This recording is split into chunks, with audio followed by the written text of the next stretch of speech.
สบายดีนี่เป็นวงเดือนคุณสวัสดิ์จากวงแบ็คไฟซึ่งพวกเขามาถ่ายทำอัลบั้มสร้างพวกเขาที่นครหลวงแคนเบราประเทศออสเตรเลียอัลบั้มสร้างของวงเดือนเองก็เป็นอัลบั้มที่ห้องเดียวเนาะแล้วก็เนื้อใหญ่ก็เว้าถึงความหัก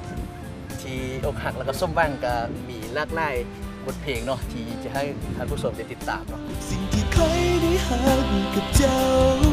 ไม่เคยมีใครมาทางที่เจ้าได้เลยเพราะว่าหากครั้งนี้เคยยอมเสียใจก็หวังให้เจ้ากับเขาหักกันนานๆโอ้โหถ้าเจ้านั้นคิดเปลี่ยนใจว่ามีคนนี้ที่ยังคอยเสมอใจร้ายเนาะเพราะว่าเป็นครั้งแรกที่มาประเทศออสเตรเลียแล้วก็มีโอกาสได้มาถ่ายทำแล้วก็เห็นวิวงามๆที่ประทับใจหลายๆเนาะ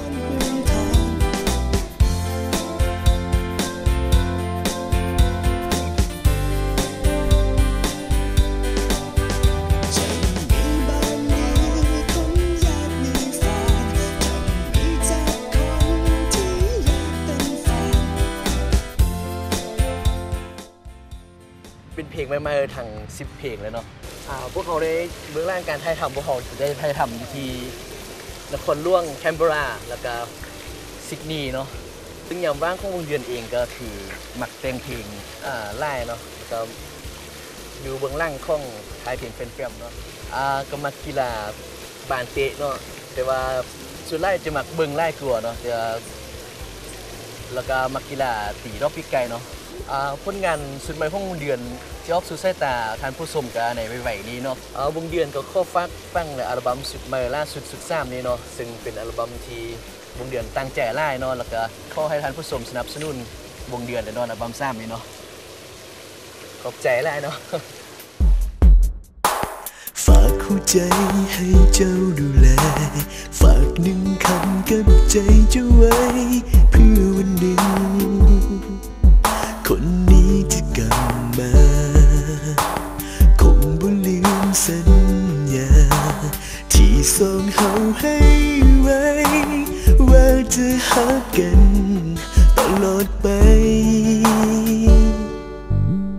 ถึงตัวเฮาจะห่างแต่ใจยังเหมือนเดิมบอกเคยคิดจะนอกใจและเปลี่ยนใจจากเจ้าเลยแต่ว่าคอยคิดอย่างเจ้าไม่มีฮักไม่กับคนอื่นยิ่งคิดแล้วใจยิ่งหวั่นไหวที่ท่านเห็นอยู่ทางล่างนี่คือ Parliament House เนาะบอกอยากให้เจ้าพบเขาบอกอยากให้เจ้าเป็นของใครที่เคยคิดควรจะต้องทำใจลำบากพอเฮาอยู่ไกลแสนไกลอาจบ่พาคนใกล้เสียกันอยากคอยใจเท่านั้นอย่าเป็นเหมือนแบบคอยนั้นคิดเลย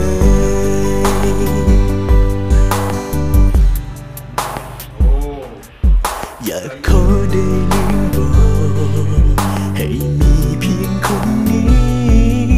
ที่ทั้งจากนาทีก็ยังดีก็สายไปแต่ว่าคอยคิดอย่างเจ้าไม่มีฮักไม่กับคนอื่นยิ่งคิดแล้วใจยิ่งหวั่นไหว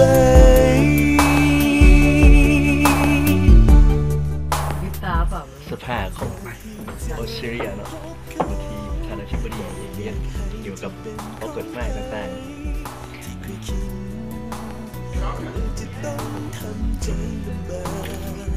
พอเฮาอยู่ไกลแสนไกลอาจบ่พาคนใกล้เสียกันอยากคอยใจเท่านั้นอย่าเป็นเหมือนแบบคอยนั้นคิดเลย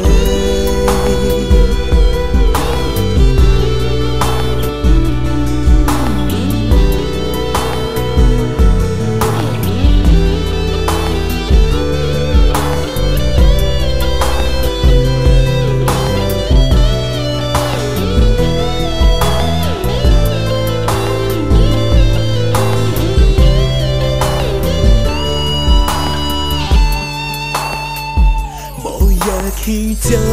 พบเขาบอกอยากให้เจ้าเป็นของใครที่เคยคิดกลัวจะต้องทำใจลำบาก